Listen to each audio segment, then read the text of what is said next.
4 जून को लोकसभा चुनाव का रिजल्ट आया, लेकिन बीजेपी को बहुमत नहीं मिला। तभी से लगने लगा कि जो साथी दल है वह दबाव के राजनीति करेंगे।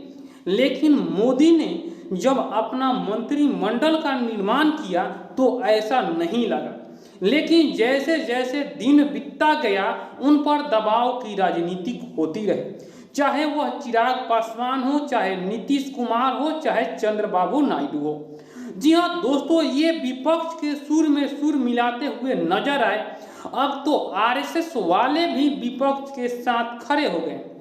जी हाँ दोस्तों, ये सभी लोग चाहते हैं कि जातीय जनगणना हो, और जातीय जनगणना की फायदा भी ये सब लोग गिनवाने लगे हैं कि सरकार के पास डेटा होने चाहिए कि कौन सी जाति पिछड़ी है, कौन सी जाति आगे है, और इस हिसाब से जातीय जनगणना का इस्तेमाल करना चाहिए, न कि पॉलिटिकल के लिए इस्तेमाल किया जाना चाहिए।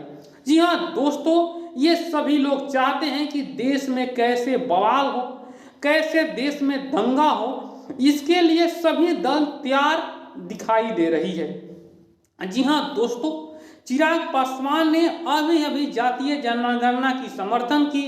वक्त बोर्ड बिल जब आया उनके समर्थन में नहीं खड़े हुए। भारत बंद था, उस समय वह विपक्ष के साथ खड़े थे। राहुल गांधी खुलेआम बोलते हैं कि जातीय जनगणना होनी चाहिए। उसके बाद आगे आई, अब आइए चंद्रबाबू नायडू भी कह चुके हैं कि जातीय जनगणना होनी चाहिए, नीतीश कुमार भी कह चुके हैं, और ये सभी लोग चाहते हैं कि जातीय जनगणना हो। और जब आपकी बहुमत नहीं मिलता है, जब बैसाखी के सहारे चलते हैं, तो अपने जो साथी हैं उनको बात मानना पड़ता है। लेकिन जो स्टैंड अलग है, अगर उस हिसाब से बात की जाए, विपक्ष जो कह रहा है अगर वह बात किया जाए, तो कैसे प्रधानमंत्री नरेंद्र मोदी कर सकते हैं। लेकिन उनको करने पर मजबूर किया जा रहा है कि जातीय जनगणना हो, कौन सी जाति नीचे है, कौन सी जाति ऊपर है, उस हिसाब से आरक्षण की बात कर रहे हैं। क्या ऐसे करने पर बवाल नहीं होगा? जितना जिनके हिस्सेदारी उतना उनके भागीदारी, जो जुमला राहुल गांधी इस्तेमाल करते हैं, क्या यह जमीन पर उतारना इतना ही आसान? अगर जमीन पर उतारने में क्या देश में दंगा नहीं हो सकता है?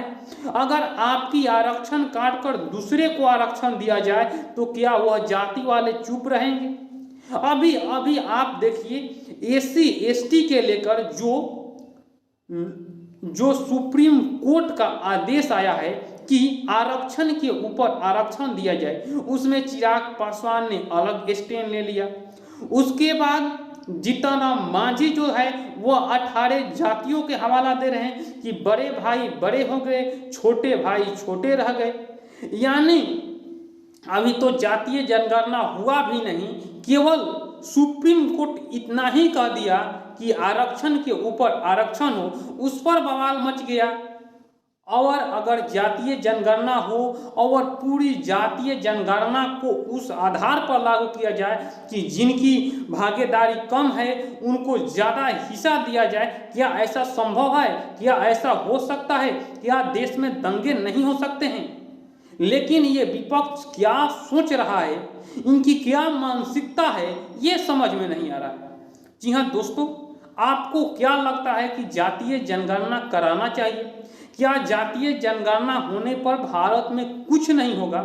इसके बारे में आप अपनी राय रख सकते हैं।